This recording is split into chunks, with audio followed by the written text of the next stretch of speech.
Eminent dignitaries, and I'm aware that probably all of you are way more qualified than me to speak about Swami Vivekananda or Nivedita or any of that whole movement. And I'm here with my cousin Mary, and sadly our other cousin Lord Sandwich couldn't be here tonight, but we're all sort of descendants of Josephine MacLeod.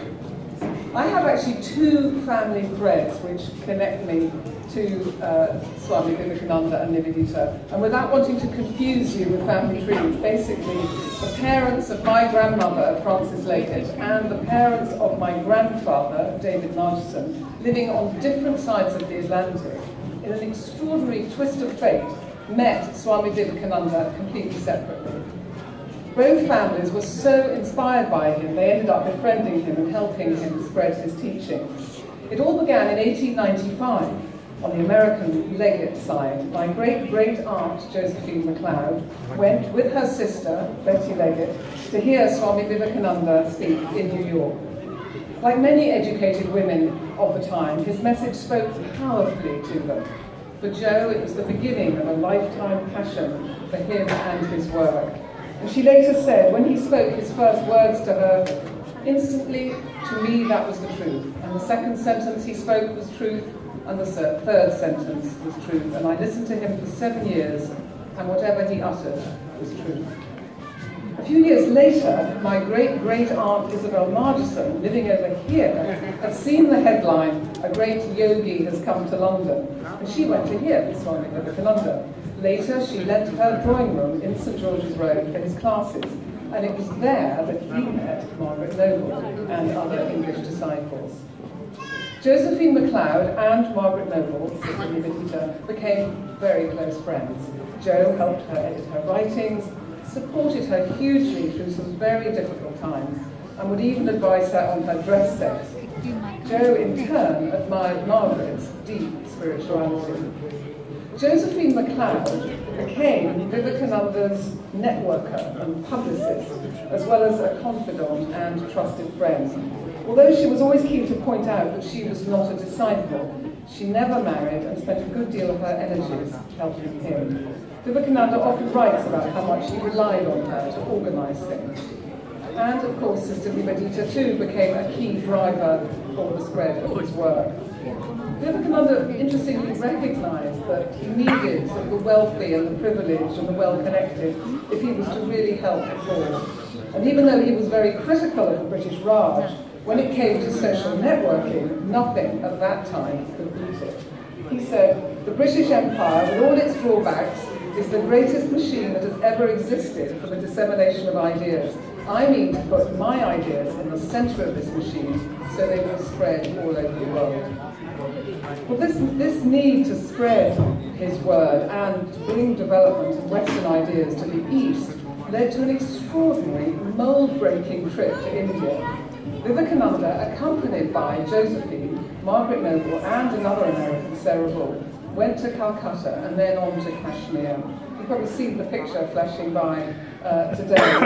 The three women were known as the Trinity. And one can only imagine, as you look at that photograph, these three ladies with their long dresses and their parasols, travelling with this Indian Swami. What an impression they must have made of late 19th century India, when white people weren't supposed to mix too closely with the local population. They certainly would have ruffled a few feathers and broken some taboos, and I guess it was the first ever hippie trail. In between the hectic lecturing around America, Swami Vivekananda was a regular visitor to Jo's sister Betty and Frank Leggett's house in upstate New York, Ridgely. It became a place of rest and refuge for him, very important as he struggled with his debilitating health problems. Here he could just be himself, humorous and human. And there were romps and wrestling with Frank Leggett. His fondness for ice cream was legendary. And then there's a wonderful story of Frank taking him to a golf course. Vivekananda faced a par 4 hole.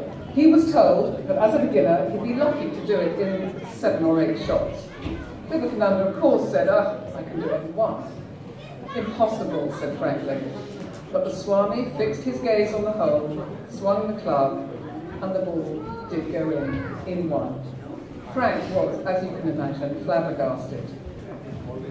Although he clearly has an unrecognised talent for golf, I personally admire hugely what Swami Vivekananda did for women.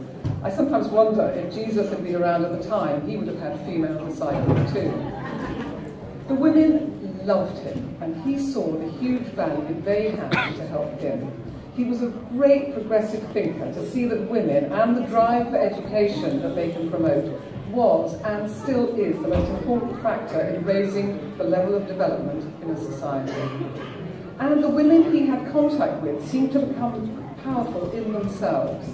Sister Nivedita's achievements have long outlasted her own life, while my great-great-grandmother, who hosted the Swami in London, Isabel Margeson, became a suffragette and found a member of the Women's Institute. But I'll leave you with this poignant description in my grandmother's book, Late and Soon, of the so-called Great Summer of 1899 at Ridgely. The Swami was back from India, having founded the Ramakrishna monastery. He brought with him 2 monks and Sister Nivedita. It was a happy time with a constant flow of visitors to the house. The golden days and velvet nights and walks under the stars barefooted on the dewy grass, and talks of God and the human soul, and last hours, gatherings in the hall, doors open to the summer night, while the song of crickets interpenetrated the Swami's rolling sentences, but none dared answer, as one by one they crept silently to bed. A mighty movement had been set in motion, one that would outspan their personal lives, and God himself seemed to walk and talk with them. But in a special way for Joe, those hours were sweet, and they would not come again. Thank you very much.